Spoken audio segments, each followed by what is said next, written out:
सम्मानित गुरुजन, उपस्थित अभिभावकों एवं मेरे प्यारे साथियों, आप सभी को स्वतंत्रता दिवस की हार्दिक शुभकामनाएं। आज हम सभी यहाँ भारत के सबसे गौरवशाली राष्ट्रीय पर्व के पावन अवसर पर यहाँ एकत्रित हुए। 15 अगस्त केवल एक तिथि नहीं है, बल्कि यह करोड़ों भारतीयों के त्याग, तपस्या, बलिदान और संघर्ष का प्रतीक है। इसी दिन 15 अगस्त 1947 को हमारा भारत लगभग 200 वर्षों की ब्रिटिश हुकूमत से स्वतंत्र हुआ था। साथियों, हमारा भारत एक समृद्ध और सभ्य देश था। यहाँ की ज्ञान, व्यापार, संपन्नता पूरे विश्व में प्रसिद्ध थी।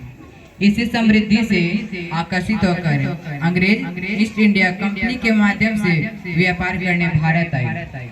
उन्होंने भारतीय राजाओं के बीच मतभेदों का लाभ उठाया और धीरे धीरे देश के बड़े हिस्सों पर अपना शासन स्थापित किया। अंग्रेजों ने भारत की संपत्ति का शोषण किया, किसानों पर भारी कर लगाए गए, भारतीय युद्धों को नुकसान पहुंचाया गया, लोगों की स्वतंत्रता को सीमित कर दी गई, भारतीयों के साथ मतभेद किया जाता था, जनता के मन में आजादी की इच्छा दिन प्रतिदिन बढ़ती गई।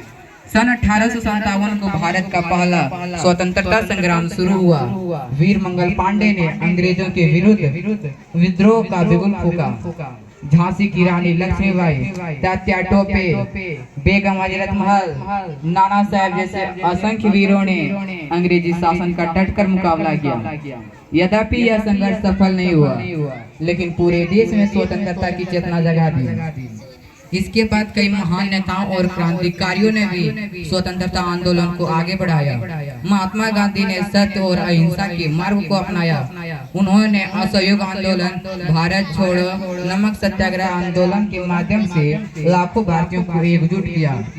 गांधी जी ने पूरे दुनिया को दिखा दिया कि बिना हिंसा के भी अन्याय के विरुद्ध लड़ाई लड़ी जा सकती है। दूसरी ओर क्रांतिकारियों ने भी देश के लिए अपना सर्वस्व न्यौछावर कर दिया था। भगत सिंह, राजगुरु और सुखदेव ने हंसते हंसते फांसी के फंदे को चूम लिया। चंद्रशेखर आजाद ने जीवन भर अंग्रेजों के सामने आत्मसमर्पण नहीं किया।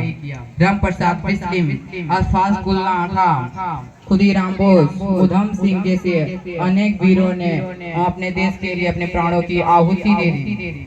नेताजी सुभाष चंद्र बोस ने आजाद हिंद फौज का गठन किया और देशवासियों को प्रेरित करते हुए कहा, तुम मुझे खून दो, मैं तुम्हें आजादी दूंगा। इस आह्वान से लाखों युवाओं में देशभक्ति की नई ऊर्जा भर दी।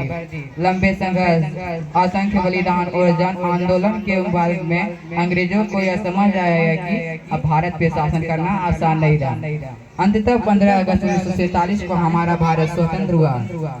स्वतंत्र भारत के पहले प्रधानमंत्री पंडित जवाहरलाल नेहरू दिल्ली के लाल किले पर तिरंगा झंडा फहराया। उस दिन उत्साह, गर्व और खुशी का वातावरण था। सदियों की गुलामी की बेड़ियां टूट चुकी थी, लेकिन हमें यह भी याद रखना चाहिए, स्वतंत्रता केवल अधिकार नहीं है, बल्कि एक बड़ी जिम्मेवारी है। हमारे वीरों ने जिस भारत का सपना देखा था, उसे साकार करना हमारा कर्तव्य है। हमें भाईचारे, अनुशासन, मेहनती, ईमानदारी के साथ जीवन जीना चाहिए। धन्यवाद। जय हिंद, जय भारत।